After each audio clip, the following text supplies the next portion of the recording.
ये कहानी बिल्कुल हमारे वास्तविक जीवन में सटीक बैठता है। एक व्यक्ति को एक अंधेरे कमरे में एक सर्किल में खड़ा कर देता है और उसे बोल दिया जाता है कि आपको इस सर्किल से बाहर नहीं निकलना है। अगर निकलेंगे तो इस अंधेरे रूम में चारों तरफ काफ़ी जहरीले सांप हैं और जैसे ही आप ये सर्किल से बाहर निकलेंगे ये सांप आपको डस लेगा और वही डर से वो व्यक्ति बाहर नहीं निकल पाता है।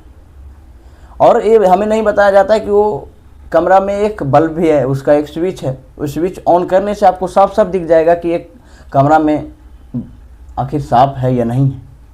लेकिन उसकी हिम्मत नहीं होती है कि वो स्विच को ऑन करे, वो सर्किल से बाहर निकले। उसी में वो बैठे रह जाते हैं, वही डर में वो अपने जीवन जीते रहते हैं। और बिल्कुल हमारे जीवन भी इसी तरह से है। हमारे धर्म में इतने परंपरा है, इतने कानून है, इतने नियम है, हमें बता दिए जाते हैं कि अगर वो नियम को तोड़ा, वो परंपरा को तोड़ा, वो परंपरा को जानने का प्रयास किया तो आपके साथ कुछ अनर्थ हो जाएगा। और यही डर से लोग जानने का प्रयास नहीं करते, समझने का प्रयास नहीं करते, उसमें फंसे रह जाते हैं। बिल्कुल उसी तरह से जिस तरह से वो व्यक्ति वो सर्किल में है, अगर वो चाहे तो रिस्क लेकर वो स्विच ऑन कर सकता है, वो कमरा को देख सकता है, वो कमरा में सांप है या नहीं है, लेकिन वो रिस्क नहीं ले रहा है, वो डर में जी रहा है। तो कहीं ना कहीं हमें डर में जीने से अच्छा है मर जाएं तो बेहतर है। जान तो लेंगे, वो डर से तो बाहर निकल जाएंगे। अगर नहीं है तो सभी लोग इसका सच्चाई जान लेगा और वास्तविकता को जानना ही हमारा धर्म है। लेकिन कोई जानना नहीं चाहता, कोई रिस्क लेना नहीं चाहता और कोई समझने का प्रयास नहीं करता। और इसके पीछे का वजह क्या है? डर। और डर हमारे अंदर डाला जाता है, कहीं से आता नहीं। अगर कोई अनजान व्यक्ति उस कमरे में जाए, स्विच ऑन करे, होगा होगा नहीं होगा, मौज होगी नहीं होगी, लेकिन पहले उनके अंदर वो डर बैठा दिया गया है कि आपको उस सर्किल से बाहर नहीं निकलना है। उसी तरह हर एक धर्म में अपना एक परंपरा होता है, अपना एक नियम होता है। अगर वो नियम को उल्लंघन किए, नियम को जानने का प्रयास किए, समझने का प्रयास किए, वो नियम के विरुद्ध गए तो आपके साथ अनर्थ हो जाएगा। अगर आप उस पर सवाल किए तो आपको धर्म विरोधी, देशद्रोही बता दिया जाएगा। और यही डर से कोई रिस्क लेना नहीं चाहता और कोई समझने का प्रयास नहीं करता और व्यक्ति कहीं ना कहीं यही ट्रैप में फंसा रह जाता है।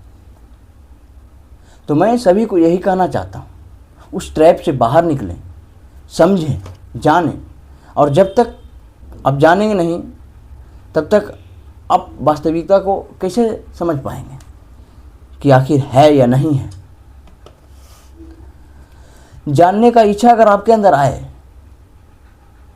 आप अगर लोगों से सवाल करना शुरू कर दें, लोगों से आप पूछना शुरू कर दें, तो कुछ लोग हो सकता है आपको धर्म विरोधी, कुछ लोग हो सकता है आपको देशद्रोही भी ठहरा दे।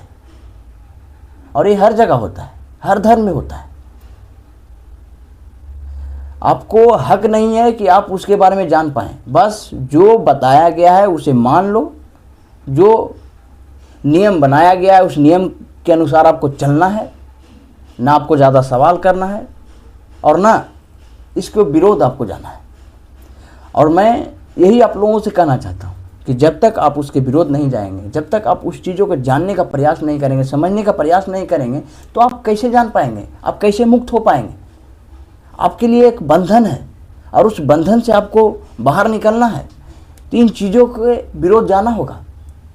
और जो बड़े बड़े लोग हैं, नेता हैं, धार्मिक लोग हैं, धार्मिक उन्हें नहीं बोल सकते, धर्म गुरु जो धर्म के ज्ञान बांटते हैं, जिन्हें खुद भी पता नहीं है,